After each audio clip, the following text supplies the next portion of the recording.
Hey guys, MCU Collector here with another figure review. Next up is the Hasbro Marvel Legends series, the A-list Marvel Studios Iron Man Mark 85. So this is, as you know, a reissue of a figure that we've gotten a couple of times. We actually had it twice. We had it once in the Endgame wave. I think this was the Smart Hulk Build-A-Figure wave. And then we got it in the 2-pack with Thanos, which comes with the awesome Robert Downey Jr. head sculpt. Different paint schemes between these two, so this one is actually going to be more of the original release. To me, it looks to be the exact same with some extremely minor paint differences in some areas, like the arc reactor and maybe around the eyes. Other than that, it's essentially the same. Now, the shades of the red and the gold, I can't really tell without having it literally side by side with out of the package and everything like that. So we can't see. So it's not real fair comparison to compare this figure to that one. It's going to be these two here, but I thought I'd bring this out to say that, hey, we got the figure twice, even though I guess technically this torso would be different because it had the removable neck piece. So that's technically a different one. So we're going to kind of go through there. Now, the A-list figures, people are hating them. I get it. You don't want to have to buy the same figure twice. The simple solution to that is don't buy it. You don't have to. Like, that's the thing, right? These are those so-called Evergreen figures. I still haven't seen, like, confirmation that they're Evergreen to always be available type of thing. Like, if somebody wants an Iron Man figure, boom, there's an Iron Man figure that's readily available, somebody can easily get kind of thing. You might take that to be as a peg warmer. Now, it's probably going to be a peg warmer because it's already been released before. The Iron Spider had already been released before, and we got it. So there's all those, you know, different things that are going to kind of play into the whole thing. But the idea here is that there are figures that are always going to be available, right? People love the MCU of olden days, let's call it, because so many people hate the MCU now. But in the olden days, people loved the MCU, leading all the way up to Endgame. Everybody loved it. So we got these figures based on characters from Endgame specifically, you could call it.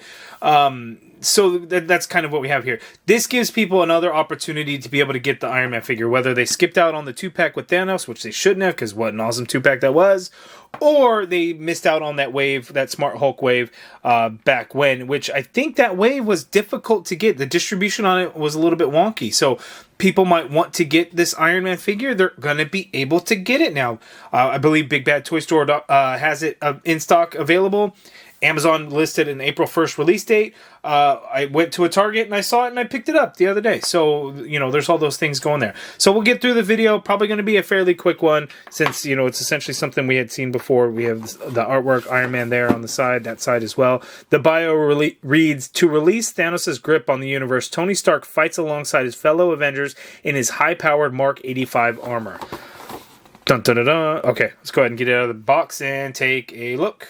Alright, so here is the Iron Man figure out of the box. And you know what? Regardless of whether you think it should have come out or it's the fact that it's a lazy release, oh, it doesn't come with the Tony Stark head sculpt. Yes, it doesn't. They would have had to have released this one, which would have had to include the RDJ head, the other neck piece, and everything, because again, it's a different top torso piece. Plus, they would have had to pay for the rights for the RDJ. Hasbro probably don't want to do that again, so they didn't. So is it lazy? No. Is it cheap? Yes, that's the correct answer there. And I think it's completely by design. Obviously, the Iron Spider figure, this figure, obviously cheap for them to release these things. Iron Spider at least got some new hands. This guy does not have anything new. I mean, actually, you know what? I may have to double check on the fists. I'm sure he came with fists before. I'm looking at this one, though. He's actually got a grip hand on this one.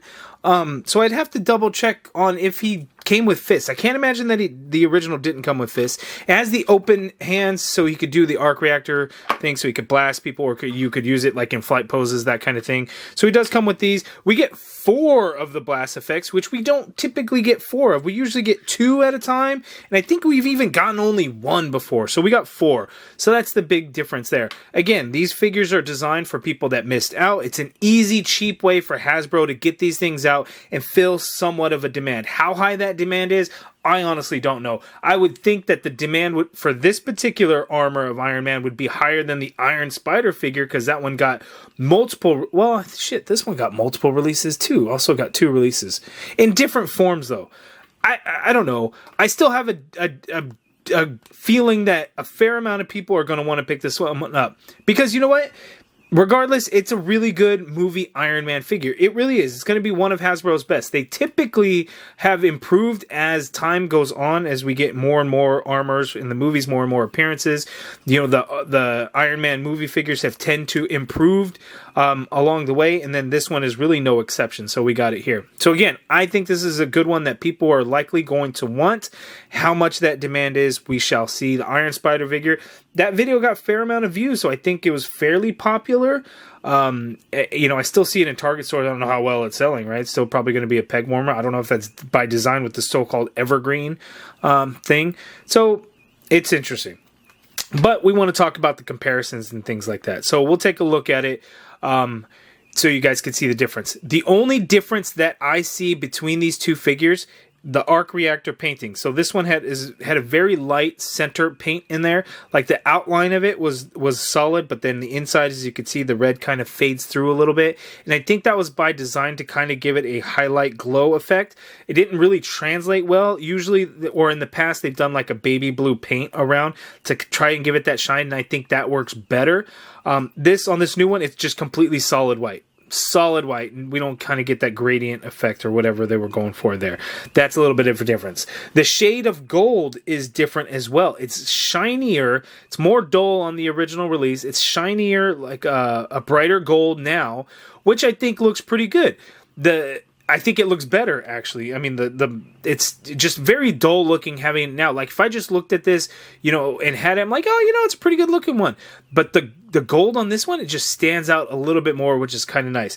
The next thing is there's a little bit more shine to the new one. The red is just the ever so slightly a little bit brighter. It's not that noticeable, but again, if you have to be holding them both side by side in hand to truly see the difference in the colors. But other than that, same exact figures.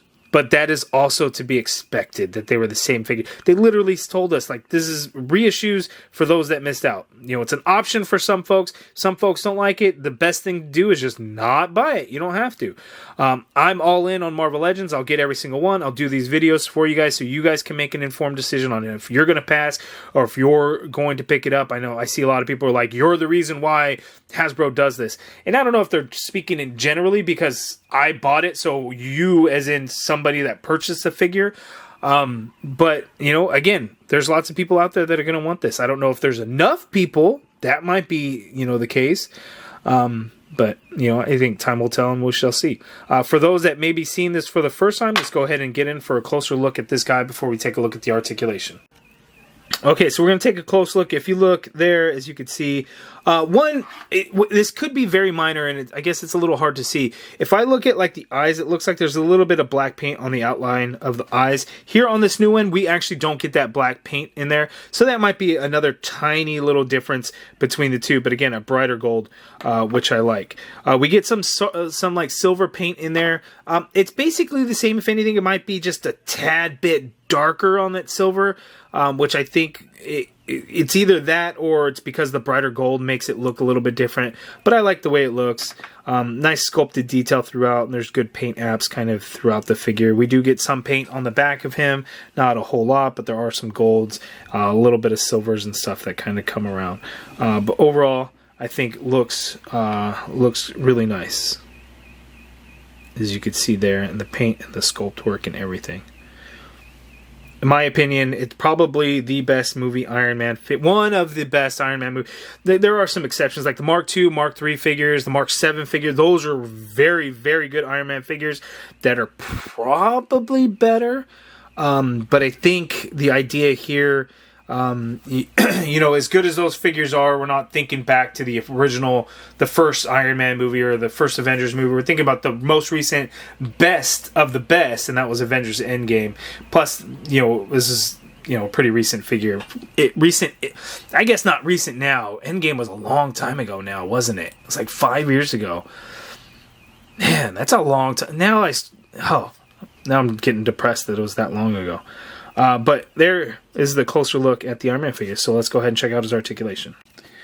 Okay, Iron Man's articulation. So the head is on a disc. Is there a hinge? Hold on. Let's pop this head off.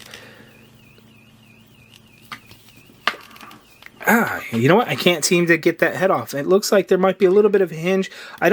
You don't really get any pivot going on there, so it looks to be just a hinge. So he can look up that much. So if you get into a flight pose, you could do a little bit. He can look down that much there. Full rotation in the head.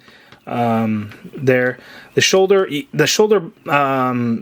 are quite large. You can work it out and get it to go straight on out. Full rotation in there, as you can see. Upper bicep swivel. They're double jointed pinned elbows. So unfortunately, they are pins. This was before we had gone full pinless. So it's silver pin over the gold, which does look bad. Here on the outside, the silver matches, the red matches. It's just the inside that silver hits the gold. That is very ugly, and that's really the downside to pins. I know customizers love the pins, but from an aesthetic standpoint, it is quite ugly. Wrists swivel, and they do hinge, standard horizontal hinge on the hands. These open hands there, they kind of only can hinge back, and that's so you could put the repulsor blast effect pieces right on into the hand, which is good there. We got a diaphragm cut on this Iron Man, so he can actually tilt to his left that much. He can tilt to his right that much there. You can go back quite a ways there. You can come forward very little, but there is some. You get that swivel at that diaphragm since there is no waist to swivel, so all kinds of motion there. Legs go out that far apart. He can kick forward that far, not very far. The leg doesn't really go back. You got an upper thigh cut in there. Double jointed pinned knee, pins at the knee. Gold and gold on the top. Half silver, half red, but you get silver pins. It's not as terrible, but just a heads up on that. But that much bend there at the knee. No calf swivel or ankle swivel or anything like that. Foot hinges down that much. You get some hinge up. Ankle pivot, peg holes at the bottom of the feet. And the peg holes, obviously, because you get 4 of these repulsor blast effects, so you can get them into flight poses like so. Let's see, we could do this. Do a little bit of this. And so, knocked it off. So if if you're doing flight poses and he's, using this back part to balance, as I get this thing to completely fall apart, unfortunately. There we go, into the flight poses. Let's get head to go back. And bam, we got, knocked the other one out. So you can get the flight poses there. So there we go. Okay, so taking another look at the 3 figures all side by side. Again, they're all the same. Paint apps in all the same places between these two. This one is, the paint apps are a little bit different, and that's, at the end, the final battle, I guess you could say, as you can see, there was kind of darker colors. The red ended up being brighter, but the silver was more of a darkish gray color in there. Not really sure on why they kind of did the aesthetic change. Little interesting. So this one really doesn't count, but again, it is the same armor. Okay, and to close out the video, here we got the Iron Man Mark 85 and the Iron Spider figure, the 2 first A-list releases. How many more A-list figures will come out? Will it just be the 2? I don't know. I guess time will tell. You guys let me know down in the comments below. What other figures or characters would you like to see in the A-list? Keep in mind, these are figures that would really need to be able to carry the sales for if it truly is in fact an evergreen to where it's always available. Which other characters do you think could actually kind of fit that that position? So could it be a Captain America figure? Could it be a Black Panther figure? I could see a Black Panther figure doing it. I mean, we've gotten too many releases of Black Panther, though, even movie figure-wise, because they had the Legacy Collection and everything like that. But we'll see. You guys let me know some of your thoughts down in the comments below. Let me know what you think of the whole A-list concept. What do you think of this Iron Man figure? For those that missed out before, is this one that you're going to be picking up now? Or for those that hate everything that Hasbro is doing, sound off in the comments below. If you guys liked the video, please do me a favor and hit that thumbs up button. Subscribe if you haven't already done so. Hit that notification bell to receive a notification for anytime my videos go live. And as always, thank you for watching.